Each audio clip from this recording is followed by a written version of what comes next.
Our programs offer many languages. Please visit suprememastertv.com/schedule. As the energy within gold is of an extremely high vibratory rate, it can only act upon the finer and more subtle expressions of life through absorption. In all golden ages, this metal comes into plentiful and common use by the mass of the people. Please continue watching for the revealed spiritual mysteries by Ascended Master St Germain, Vegetarian, as recorded by Guy W. Ballard.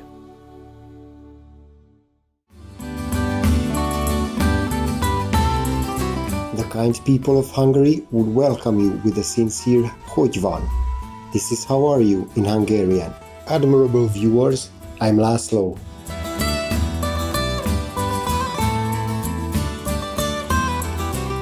The citizens of peaceful Hungary congratulate you for your responsible choice of adopting the vegan lifestyle as our world's most essential aid for a lasting peace.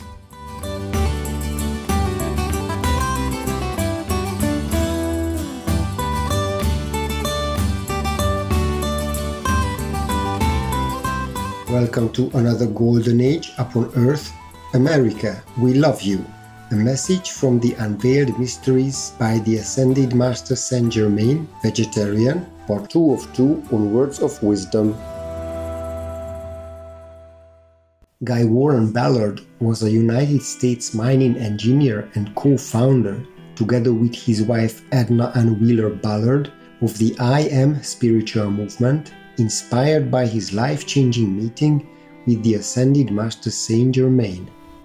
One morning in 1930, Mr. Ballard, led subconsciously by his inner spiritual longing, went on a hike on beautiful Mount Shasta, located in the western US, where, according to legend, a group of divine adepts reside or could be seen.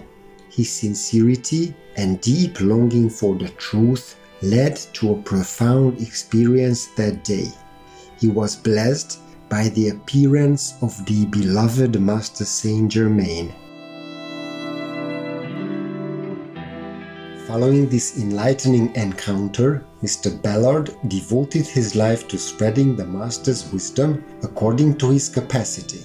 From Master St Germain's dictations and teachings, Mr. Ballard wrote a series of books under the pseudonym Godfrey Ray King. Master St Germain's imparted spiritual knowledge was the basis for many lectures given by Mr. Ballard, as well as for the founding of the I Am religious activity in the early 1930s. By 1938, it had up to 1 million followers. Today, the volumes documenting the valuable mysteries revealed by the Ascended Master to Godfrey Ray King are still a fascinating spiritual gem for many across the globe. The three most famous volumes are titled Unveiled Mysteries, The Magic Presence, and the I Am Discourses. Ascended Master St Germain is deeply venerated among the Theosophical Society as he represents the establishment of the Aquarian Age, an era that we are privileged to be witnessing. He is also identified with the Count of St Germain, a mysterious European figure who possessed a great inner knowledge and was called immortal by some due to his everlasting youth. We will now continue with the captivating selection from Godfrey Ray King's book Unveiled Mysteries.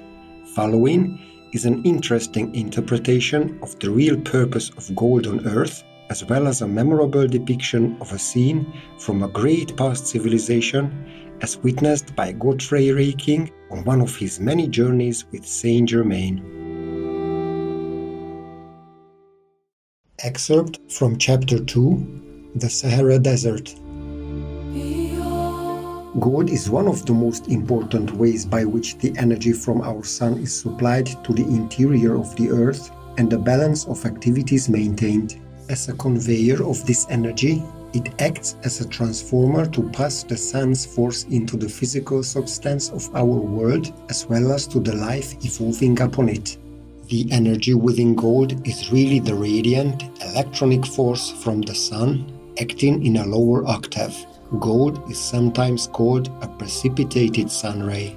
As the energy within gold is of an extremely high vibratory rate, it can only act upon the finer and more subtle expressions of life through absorption.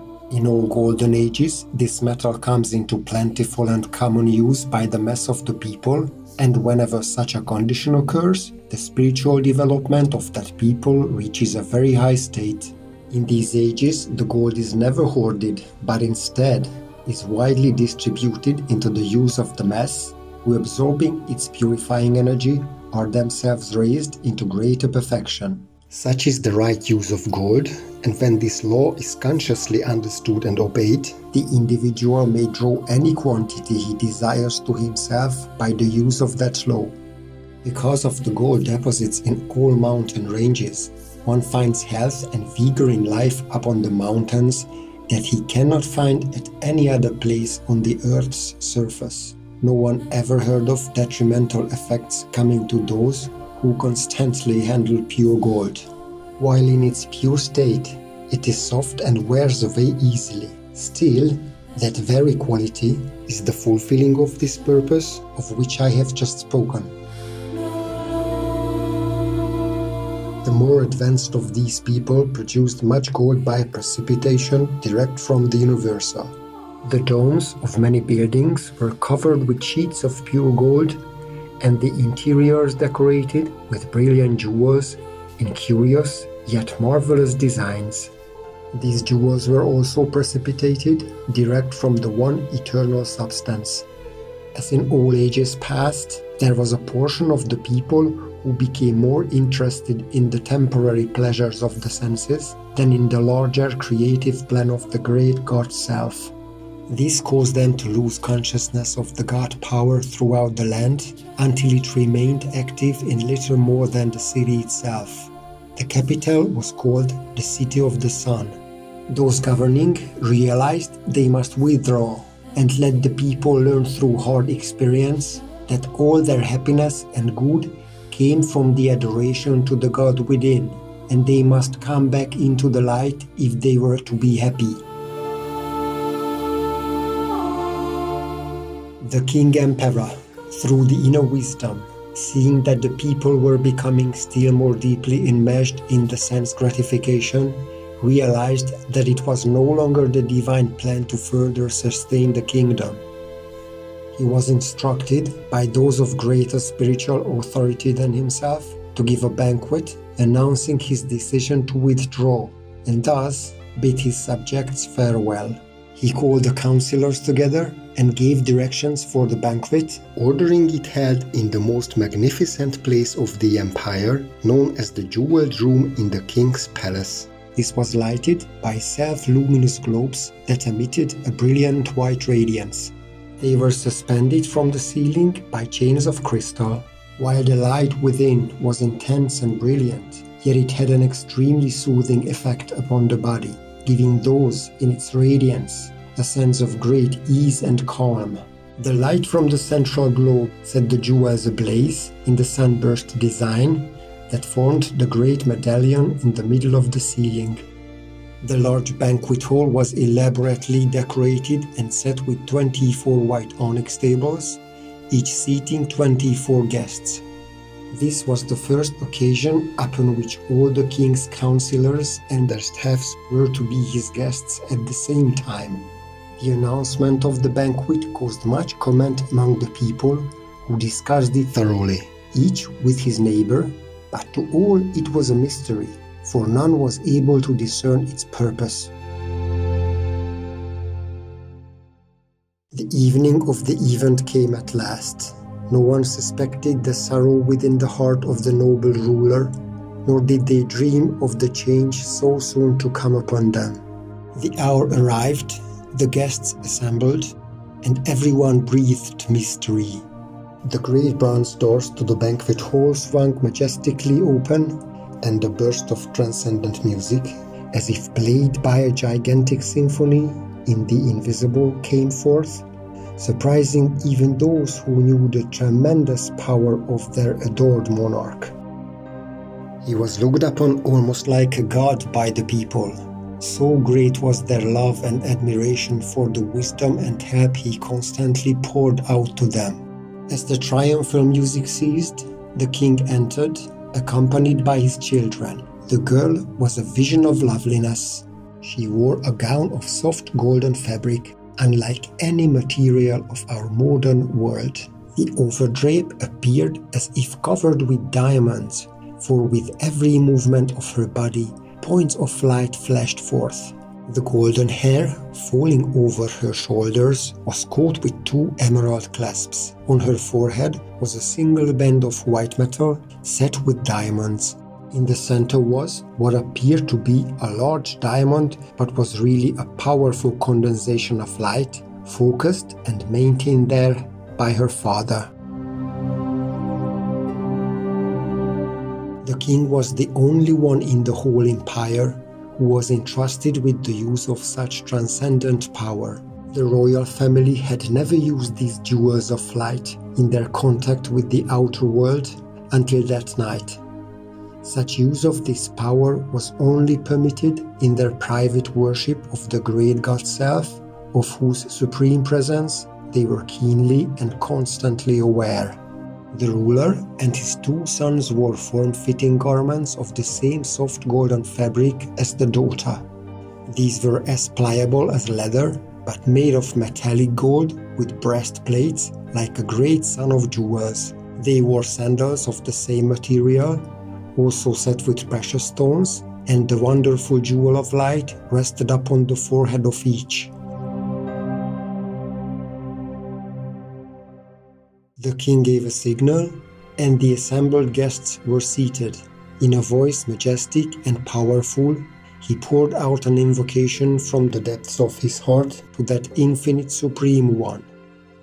O thou mighty omnipresent source, thou who dost govern the universe, the flame in each human heart, we give love, praise, and gratitude unto thee, for thine own life, light, and love in all things. We adore thee and look only unto thee, the presence in all things visible and invisible, evolved and unevolved, thou ceaselessly flowing stream of life, who dost forever pour thyself into all creation, the one self in all.